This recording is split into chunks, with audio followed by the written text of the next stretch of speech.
Um, yes, here I am, and I'm going to do this live, and I will say that I hope it doesn't cut off, but it might. I've noticed that it sometimes it'll what do you call it, where you see the circle going around, refresh, and then, but I'm still on.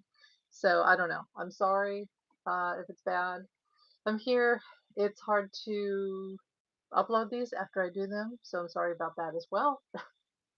But let's see if I get information out. Um, because there's so much going on, and this is a big week because we have protests going on, and today was a big day with the news.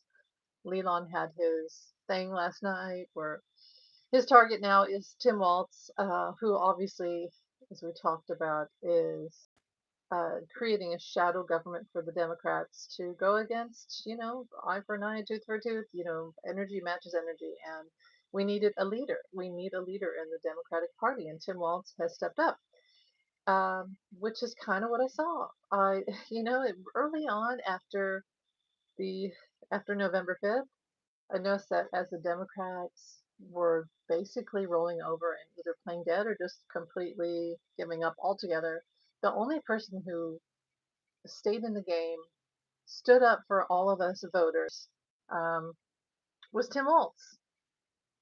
And I think there's something to be said for that. And I did go on his page and I said, "You're the only one acting like a real president. President right now is Tim Walz." And it's funny because that's what 45 always did. He would find an enemy. Hunter Biden, Hillary, Kamala. It's whoever is his opponent at the moment. Greenland, Canada. Um, and then he beats them down until they give up, give in, go away, what have you. He ruins their career, ruins their life, ruins their reputation, and then he moves on to the next enemy. Well, obviously the tactic for Leland is to use Tim Walz as his biggest opponent at this time. But it's not working, and you can't. I don't feel like it's the same energy, which is good, but I don't feel that the tactic is working for Leland. So okay, so he had this thing which he did in Pennsylvania in before November, before the election in November. And everything I say is for entertainment purposes only, as you know. And he had this lottery giveaway, $1 million. Come give me your information, sign up to vote. So kind of trying to buy voters, like a church trying to get you in to their church by having a carnival at the church, right? And then you sign this list. That's a really good point. Okay, so when my kids were really little, um, it was Easter, and a church advertised all around town that they had a free Easter egg event, and bring kids, you can participate in the Easter egg hunt. And I was like, well, you know what? That's really cool. So I'm going to sign them up. So we go.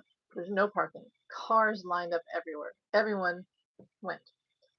Because I guess the idea of free plastic Easter eggs with some Snicker candy bars or jelly beans is just like amazing. So, so we all go. All of us in town go. And they have you stand in line. And what do they do when you're in line? They get your information. To sign up for the Easter egg hunt, you had to give them your information. Now, why would they want your information? So they can send you letters and phone calls and send people to your house and try to get you into their church. And why did they do that? Because churches make money off of the people, the people who go to their church. And it really is a business in so many ways.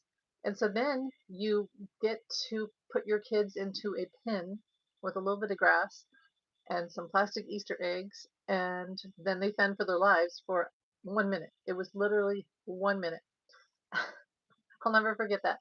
I was so disgusted, and he said, "Do not help your child." Well, I saw parents run in there and throw eggs in their kid's basket. I followed the rules. I didn't, so my son left with one plastic Easter egg. My daughter got like five or something. And I was really disgusted by the whole thing. And I was like, capitalism in a church setting, greed in a church setting. This is disgusting. I mean, I would have paid $5 to have a decent Easter egg hunt, but it was greedy. No one followed the rules. It was just left a bad taste in my mouth. So then go to leave, and my car is trapped amongst all these other cars. And I just thought, I'm never doing this again. I'm never. And it was a time when I thought about maybe taking my kids to church because they were that age when I thought, oh, do they need church? And it really made me think, nah, I'm good. I don't want to deal with this, and I don't want them to grow up in this environment. So I've always taught them spiritual things on my own and let them decide what they want to believe. Well, obviously, I'm very spiritual. Anyway, that's what Leland did. Leland did the epitomal Easter egg hunt. Sign up, give me your information. I promise you the big Easter egg, the gold Easter egg, $1 million. And of course, nobody gets that. And that's what he did in Pennsylvania.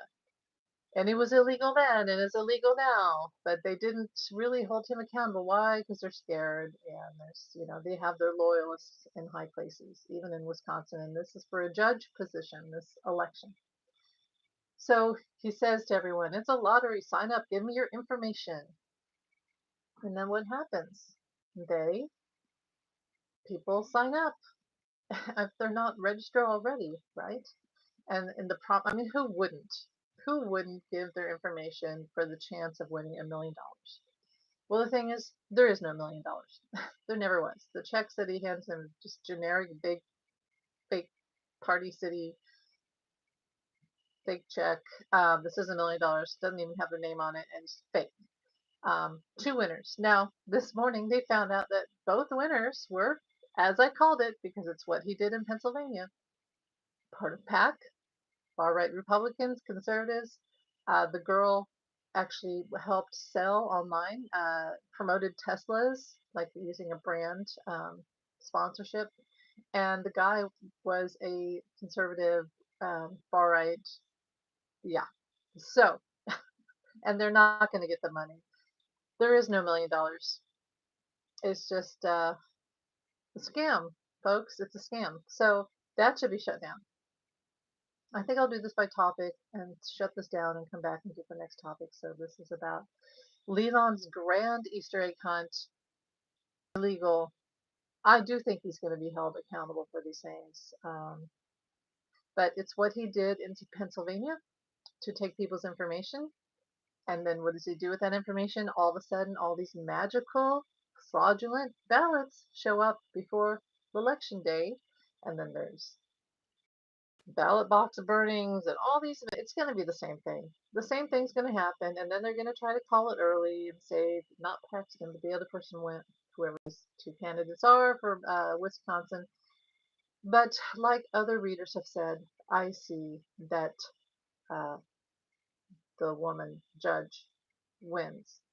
And like I said, you can't really predict things right now, but you can pray or manifest. I'll stop this and go to the next line. Thank you.